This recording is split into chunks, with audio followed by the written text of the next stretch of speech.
No one saw this coming. As trade reports are really starting to heat up surrounding the Toronto Maple Leafs and Morgan Rielly following his brutal stretch of play and brutal season as a whole, and the rumors that are circulating have Leafs fans fired up as it pertains to JT Miller. We're going to break down these reports and discuss what this means going forward as the Leafs prepare for something big. But before we get into it, a quick reminder to hit that subscribe button. If you're part of the percentage who aren't subscribed to the channel, make sure to hit that subscribe button. Again, 71% of you who are watching right now aren't subscribed. We're on the road to 16,000 subscribers. So thank you guys for your continued support. But Darius, Morgan Rielly is coming off of a very bad game yesterday, but it hasn't just been that game. It's been the season as a whole for him. He's been struggling, and he's been a big part of the reason why the Leafs have been struggling so bad lately.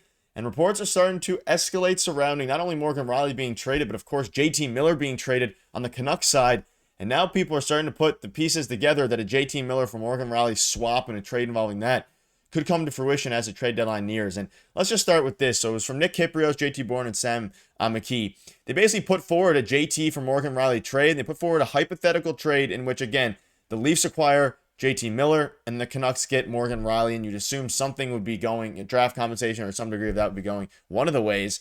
I want to get your thoughts on this. There's a lot of different things here. We're going to dive into some of Craig Berube's comments surrounding Morgan Rielly as well as kind of discuss what a trade would look like here. But the rumor mill is starting to circulate, and it is involving JT Miller and Morgan Rielly. JT Miller is up for grabs right now. We know it's probably the New York Rangers, but we know that a lot of teams are kicking tires on him. And obviously, I think any team in this situation would do their due diligence and check in, right? So obviously, there's a lot of rumors flying around.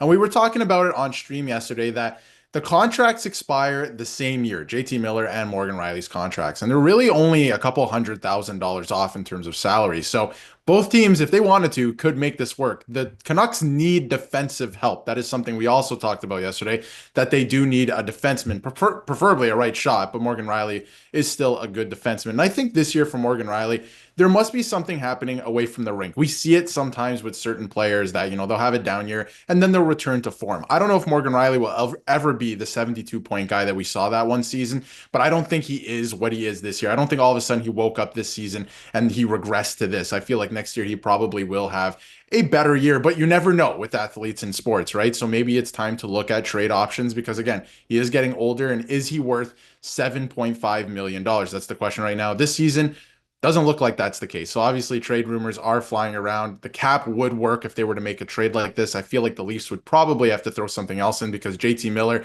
coming off a 100-point season, Morgan Rielly not having a great season. Even last year wasn't, necessarily a great season for Morgan Rielly. So again, things are flying. Morgan Rielly has a no movement clause as well, but he is from the BC area, right? So I wonder if he'd be open to returning to BC to go home. So a lot of factors at play here, but I think, anything's possible in the NHL. Yeah, and I mean, you basically be swapping players who are having bad seasons. I mean, JT Miller, relative to what he did the previous two seasons, which are 100 points plus, he's nowhere near that this season. And then, of course, Morgan Rielly, once a 70-point player, defenseman, he's probably never going to get back there, and he's struggling a little bit. And Craig Berube spoke out in some of those struggles. Can Morgan play better? Yes, he can. We all know that. He knows that, and he has to try and work through it right now. And again, people are really starting to dive into and lean into the JT Miller for Morgan Rielly. I mean, you look at the Toronto Maple Leafs blue line. If you give up Morgan Rielly, again, he's been a part of the first pairing, but you haven't been able to find someone to pair with him consistently, whether that be, I mean, they tried Philip Myers, they tried a lot of different guys, and at this point, I think it might be Morgan Rielly that's the problem to a degree here. And if you get JT Miller, it obviously adds an incredible amount of depth, but not only depth, you have him now for the next however many seasons until 2030 when he is a UFA, so the next 5 or 6 seasons. And you'd also, again, the cap is going up, so the contract I don't think would be an albatross contract, even if he ends up being a 60 or 70-point player for the rest of his career. It wouldn't be a great contract by any means, but it wouldn't be bad. I mean, the amount of people that are talking about this, I think I'm becoming more of a supporter for a JT Miller for Rielly trade with each passing shift. And it could make sense for the Canucks. I mean, you could argue it's harder to find a really solid defenseman like Morgan Rielly was than it may be for a JT Miller type player. That being said, JT Miller at this point of his season isn't performing like the player that he was, but neither is Morgan Rielly. So it almost makes too much sense. And as you look at JT Miller, he is 31 years old, so he's a year older than Morgan Rielly. And you see here, UFA in 2030 when he's age 37, so the exact same year being a UFA as Morgan Rielly. The question now is, what would the Leafs have to add on top? Because I can't imagine that the Canucks would do a straight-up deal for Morgan Rielly having a bad year and the trend is going down for him when they could go to a team like the Rangers or even some other teams and either get a mix of ready now players and prospects, or even just someone maybe, I don't know if you get someone better directly than Morgan Rielly, or at least the ceiling, but he's having a pretty bad year. So the question now is what it would cost for them to acquire him. Well, if you look at the reports that are out there, I mean, the New York Rangers tabled an offer of Philip Hedl, a first round pick, and a prospect. So I feel like that's not even that much. So if you're throwing Morgan Riley in there, I feel like, a pick and maybe a low end prospect could get it done because I feel like Morgan Riley, Philip Hedl's a great player, but he's dealing with a lot of injury troubles through his young career so far. So I feel like Morgan Riley solves a lot more of their problems. So they'd be more open to that. But again, it's a very interesting trade, interesting proposal to look at. I mean, JT Miller, if you add him to the team, he solves a problem there, right? Like he's great on the power play. He scored 100 points last year. When you look at his season this year, he's almost a point a game player. He's not having a great season to what we know he can do in the last couple of years.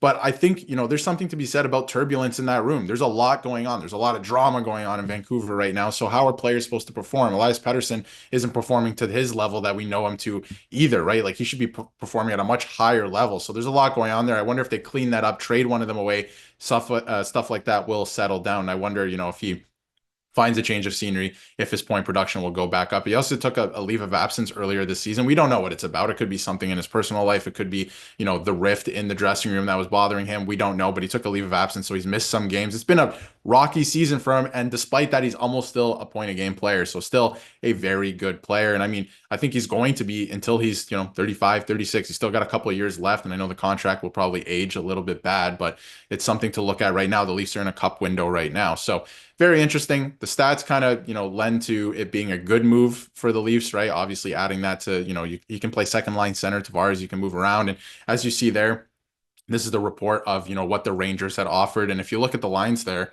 as well, something to be said about, you trade away a defenseman, look at that defense core, and that's considering everyone's healthy. Obviously, the missing spot there would be JT Miller at second line center. This is just something I came up with personally, but you could shift it around if you want. But the defense core, you'd probably have to go out and find another defenseman too to replace Morgan Riley because that defense core is okay. And I think Chris Tanev is the best defenseman that they have right now anyway, but you probably need one more piece there. Yeah, I mean, it becomes interesting. This is also without Philip Myers, so if you want to replace Philip Myers with Yanni Hakanpää, you could. But again, the top line, I mean, Jake McCabe, Chris Tanev, very good. OEL has been solid.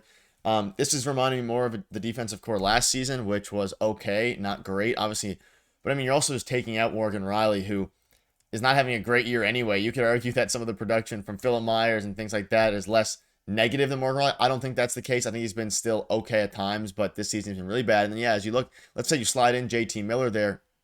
I mean, that moves John Tavares. I mean, that third line then is elite compared to many other third lines. And then you compare that to, of course, your second line, it's just your second line would be great, your third line would be better, and then you still have that fourth line doing what they do. So it would add a ton of depth, and I think that it's something that should definitely be considered. And you mentioned the deal.